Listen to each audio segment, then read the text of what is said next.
Thanks, Angela, for that kind introduction. I'm going to send a shorter one next time, though. But I will have to say it was so nice of you to mention my Local Food Plus days, because I was part of an organization that brought local food to this very place we're standing today, and it was a very exciting and proud moment for me. I just want to thank you so much for inviting me to be here today. And I just want to say that it is such an honor to be in a room full of people so committed to our communities and to building our public healthcare system. And I want to just make sure you got the public part of that healthcare system. So I just want to thank you so much for the amazing work you do, and I wish that politicians were as respected by the public as much as nurses are, but we're working on it. I want to take a moment just to acknowledge that we're meeting on the traditional lands of the Huron-Wendat, the Seneca, and most recently the Mississaugas of the Credit First Nation. And I just want to say how seriously I take my role as a steward of this place, and all the decisions I make at Queen's Park are made with how do we protect this place, the people and places we love, for the next 7 generations. And I know that's something that's deep in the heart of nurses as well, and I want to thank you for that. You know, a lot of people ask me about managing my caucus, and I just want to tell you, it's a challenging job. But I want to be really clear today that 100% of the Green Caucus is 100% behind public health care and the work that RNAO does. So thank you so much. So the bigger challenge I face is oftentimes people say, you know, the Green Party, are you a one-issue party? And I say, well, we're pretty strong on one particular issue, but we have a lot of other issues. And when they ask me about health care, I blow them away with a health care vision. And I'm going to take a moment in a minute to talk about the Green Party's vision for transformative change in our healthcare system. But before I do that, I want to take a moment to talk about how important it is to address the environmental and social determinants of health, something that I know this crowd doesn't need a lecture on.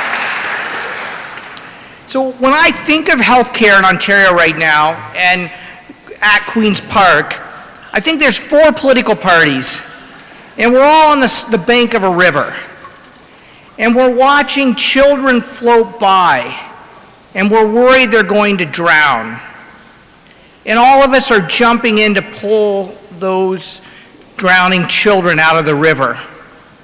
But then one of us, that's the Green MPP, one of us says, you know what, maybe we should walk up the riverbank and figure out why so many children are falling into the river in the first place. And I know that is something that RNAO has advocated for so many years, and something I deeply admire about this organization is just how much emphasis you place on taking care of people's health. Not just treating sickness, yes, we treat sickness, but actually advocating for people's health. And so that's why I'm so deeply appreciative of the work this organization has done in advocating for climate action. Because the bottom line is, if we don't leave a livable planet for our children, we're going to have serious health implications for our communities. The bottom line is, if we keep paving over our farmland and threatening the purity and cleanliness of our water, we are going to have huge public health risks. If we don't start offering people a basic income guarantee to tackle poverty, we will have lower health outcomes.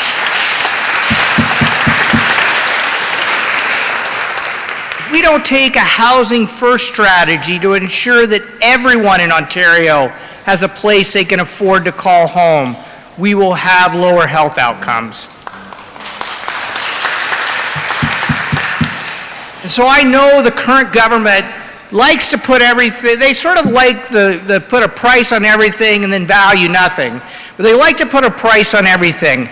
And I want to tell them that the most fiscally responsible way to address the fiscal challenges of this province is to invest in people and communities to ensure that everyone has a life of dignity in this province. And that's at the fundamental foundation in our vision of what it means to build a healthcare system that's truly about putting people first. So I want to just spend a few moments talking about healthcare system transformation, because the bottom line is even if we have a clean, healthy environment and we take care of people and we make sure people have a life of dignity, we're still going to get sick and have other challenges as well. And so that is why we believe there are three key fundamental pillars of investment that need to take place in transforming our healthcare system. And the first is ensuring that we have primary healthcare reform that centers around people and communities, that we begin to invest in family health teams, nurse practitioner-led clinics, community health centers, and Aboriginal health centers to ensure that everyone in this province has access to a primary health care provider to take care of them, their children, and their families.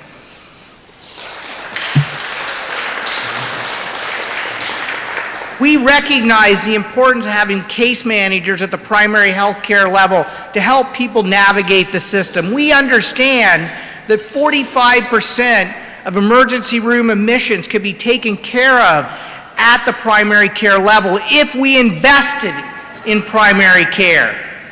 And so that is where I believe fundamentally the transformation must start.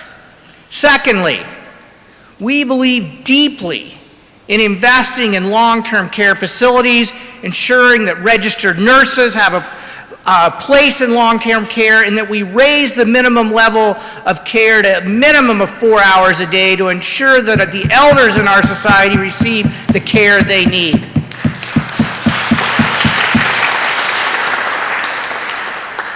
We know, the evidence tells us, and unfortunately we have a government that oftentimes puts ideology before evidence, but we know the evidence tells us that many of the people who are in hallways currently in our hospitals right now, if they had access to alternative levels of care, if they had access to proper home care that's properly funded and properly serviced, if they had access to long-term care beds, they would not be in hospital. And we know that they would receive better health care at a lower cost if we made the proper investments in long-term care.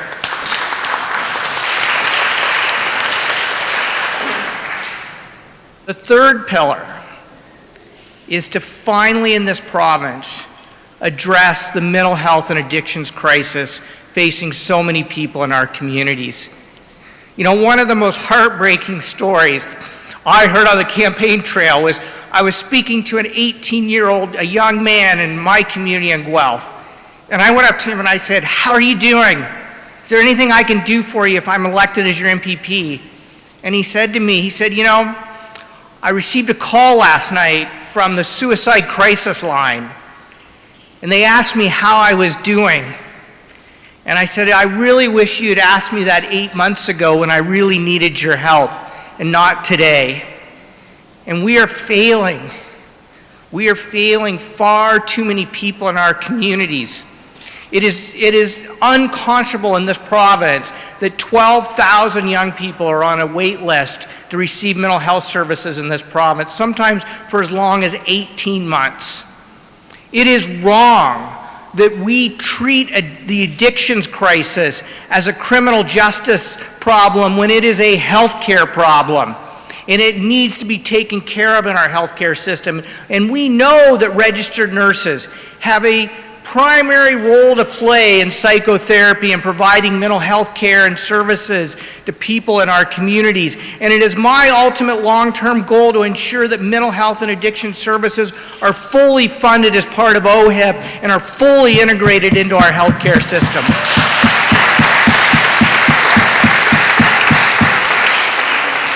You know, I fought so hard to make sure that the overdose prevention site in Guelph remained open last fall. And while I have a lot of criticism that I directed our current healthcare minister, the one thing I will give her credit for is she did go to bat against the premier on overdose prevention sites. And while we only have a temporary reprieve, and we need a permanent one, and so we need everybody in this province to get behind harm reduction programs to ensure that people who are facing addictions issues receive the care they need as part of our healthcare system. As the police chief in Guelph says, we are not going to arrest our way out of this crisis. Finally, I want to talk about how important it is to make sure that we invest in our hospitals. We have to take the pressure off of them, and we know that if we address long-term care, if we address primary health care reform, and if we address mental health and addictions, that will take pressure off of our hospitals, but we still have to invest in acute care in our hospitals. We still need to invest in the 10,000 nurses this province should be hiring right now.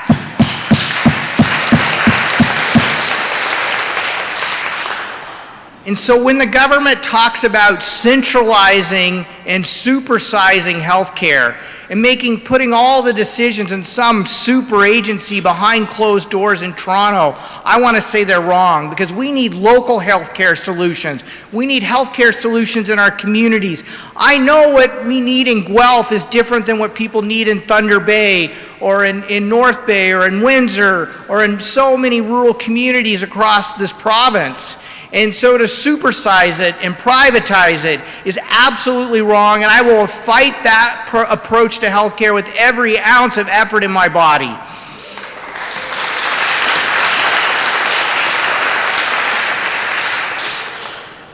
So when the government talks about fiscal capacity, and I'm going to close on this because we have a budget coming up, when the government talks about fiscal capacity, you know, they don't talk about the fact that they gave the 1% a big tax cut during the fall economic statement. They don't talk about the fact that actually what ballooned the budget deficit was the unfair hydro plan that took 25% off of people's electricity bills, that cost the province $4 billion a year and is essentially a tax cut for the rich. And I want to explain that for a moment. Think about who uses the most electricity. Big houses, big cars, a lot of electronics. For many wealthy people, their 25% monthly discount is more than many low-income people's entire electricity bill.